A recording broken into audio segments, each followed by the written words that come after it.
여러분 안녕하십니까? 뉴스데스크 제주입니다. 오늘 열린 강병삼 제주시장 후보자의 인사청문회에서 예상대로 농지법 위반과 땅 투기 의혹 등이 도마에 올랐습니다. 임야 무단 훼손 의혹까지 제기되며 여야 의원들이 자진 사퇴를 요구했지만 강 후보자는 일부 의혹에 대해 잘못을 인정하면서도 사퇴 요구는 거부했습니다. 권혁태 기자가 보도합니다. 민선 8기 첫 제주시장 후보자 인사청문회. 강병삼 후보자는 MBC의 단독 보도로 여론의 문매를 맞은 농지법 위반 의혹에 대해 모두 발언을 통한 사과로 시작했습니다. 농민들과 제주 시민들께 깊은 사죄의 말씀을 올립니다.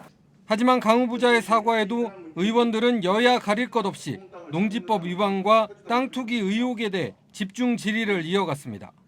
6억 5천만입니다. 평당 약 150만 원 정도 평당 땅값이 이렇게 해가지고 사는데 이거를 투기가 아니면 농사 지으려고 살 수가 있겠습니까?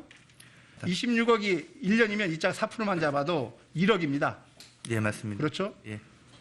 어느 미친 사람이 26억을 투자해가지고 농사를 짓습니까?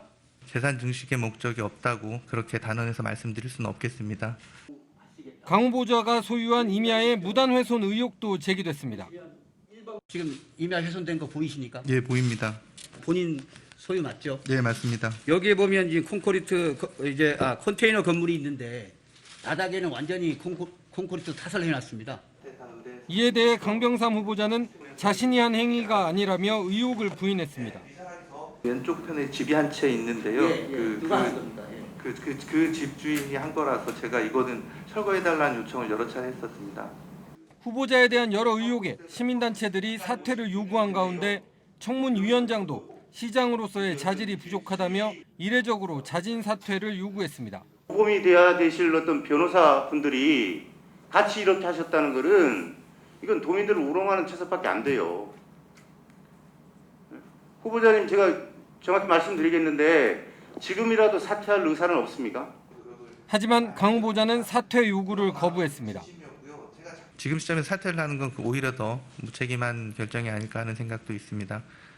또 녹색당 당적을 10년 가까이 유지했던 후보자가 비자림로 확장은 필요하다는 견해를 밝혀 일관성이 없다는 비판도 제기됐습니다. 4시간여에 걸친 청문을 마친 인사청문 특위는 내일 이종우 서귀포시장 후보자에 대한 청문회까지 진행한 뒤 경과 보고서를 채택할 예정입니다. MBC 뉴스 권혁태입니다. 제주 해녀들은 70여 년 전 독도에서도 물질을 하며 지역 어업권뿐만 아니라 일본으로부터 영유권을 지키는 데도 큰 역할을 했는데요. 광복 77주년을 맞아 당시 독도에서 물질을 했던 해녀들이 후배들과 함께 독도를 찾았습니다. 제주 해녀들의 독도 개척사를 재조명하고 영토 주권을 강화하는 계기가 될 것으로 기대를 모으고 있습니다. 김찬현 기자의 보도입니다.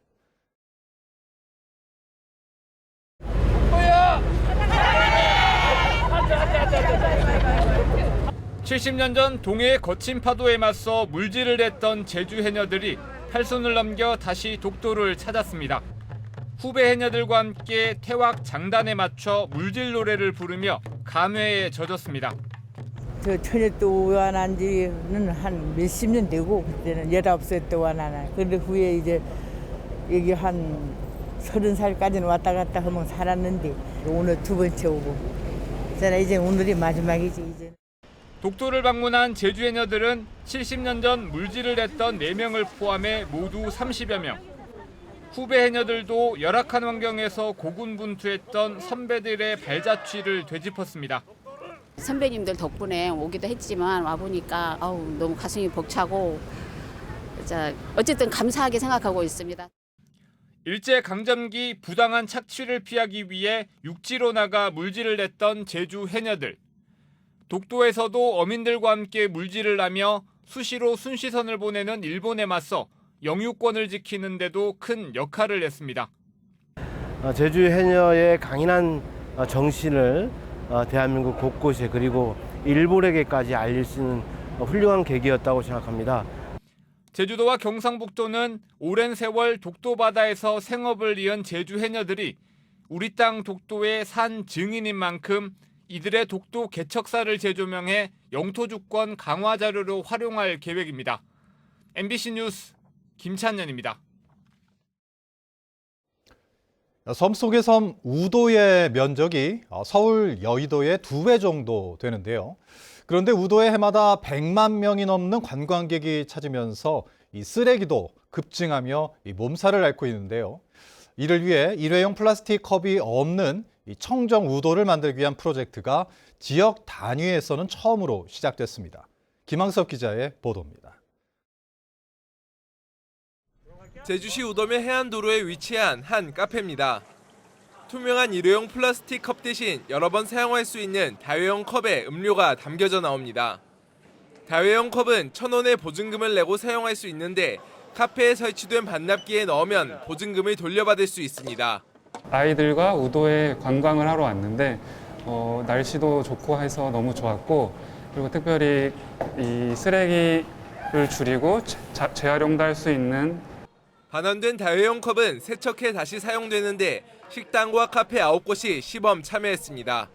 컵이 재질이 너무 좋고요.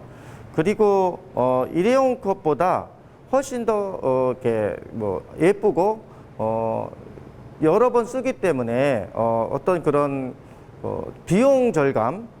일회용품 재활용을 돕기 위한 투명 페트병 수거기도 도항선 대합실 등 5곳에 설치됐고 앞으로 추가 설치될 예정입니다. 수거된 투명 페트병은 업사이클링 제품으로 재탄생됩니다. 이처럼 관광객들이 많이 방문하는 해변 등에서는 이동형 페트병 수거기가 운영됩니다. 관광객들은 우도로 가는 배를 타기 전 페트병 수거에 동참하고 다회용 컵을 사용해 일회용품 사용을 줄이겠다는 내용의 디지털 서약을 합니다.